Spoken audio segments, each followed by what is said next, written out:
Bacaan liturgi Sabtu 10 April 2021, hari Sabtu dalam Oktav Paskah. Bacaan dari Kisah Para Rasul. Pada waktu itu Rasul Petrus dan Yohanes dihadapkan ke Mahkamah Agama Yahudi. Ketika para pemimpin Yahudi dan tua-tua umat serta ahli-ahli Taurat melihat keberanian mereka, padahal keduanya adalah orang biasa yang tidak terpelajar, heranlah mereka, dan mereka mengenal keduanya sebagai pengikut Yesus. Tetapi karena mereka melihat orang yang disembuhkan para rasul itu berdiri di samping kedua rasul itu, mereka tidak dapat mengatakan apa-apa untuk membantahnya. Maka mereka menyuruh rasul-rasul itu meninggalkan ruang sidang, lalu berundinglah mereka dan berkata, "Tindakan apakah yang harus kita ambil terhadap orang-orang ini?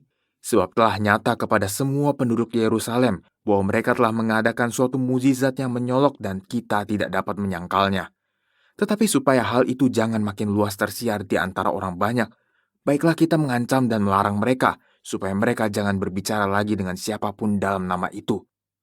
Setelah kedua rasul itu disuruh masuk lagi, mereka diperintahkan supaya sama sekali jangan berbicara atau mengajar lagi dalam nama Yesus.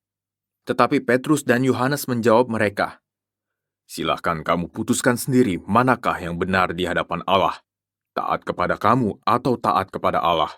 Sebab tidak mungkin bagi kami untuk tidak berkata-kata tentang apa yang telah kami lihat dan yang telah kami dengar." Mereka semakin keras mengancam rasul-rasul itu, tetapi akhirnya melepaskan mereka juga, sebab sidang tidak melihat jalan untuk menghukum mereka karena takut akan orang banyak yang memuliakan nama Allah berhubung dengan apa yang telah terjadi. Demikianlah sabda Tuhan, syukur kepada Allah. Mazmur tanggapan. Aku bersyukur kepadamu sebab engkau telah menjawab aku. Aku bersyukur kepadamu sebab engkau telah menjawab aku.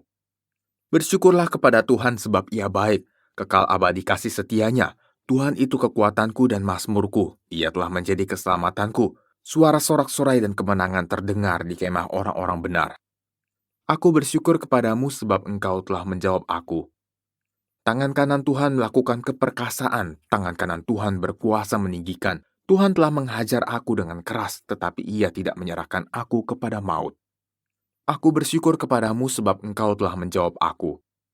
Bukakan aku pintu gerbang kebenaran, aku hendak masuk ke dalamnya, hendak mengucap syukur kepada Tuhan.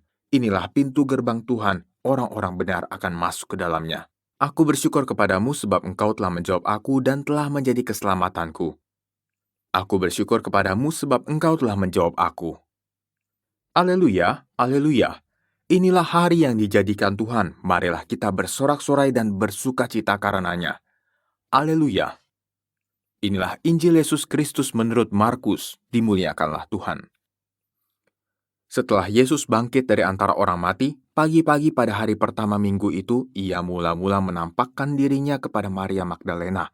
Daripadanya Yesus pernah mengusir 7 setan.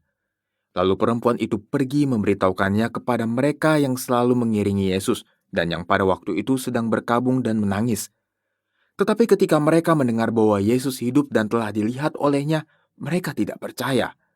Sesudah itu, Yesus menampakkan diri dalam rupa yang lain kepada 2 orang dari para murid ketika keduanya dalam perjalanan keluar kota. Ketika mereka kembali dan memberitahukannya kepada teman-teman yang lain, kepada mereka pun teman-teman itu tidak percaya. Akhirnya, Yesus menampakkan diri kepada ke-11 orang itu ketika mereka sedang makan. Yesus mencela ketidakpercayaan dan kedegilan hati mereka oleh karena mereka tidak percaya kepada orang-orang yang telah melihat Dia sesudah kebangkitannya. Lalu Yesus berkata kepada mereka, "Pergilah ke seluruh dunia, beritakanlah Injil kepada segala makhluk." Demikianlah Injil Tuhan, terpujilah Kristus.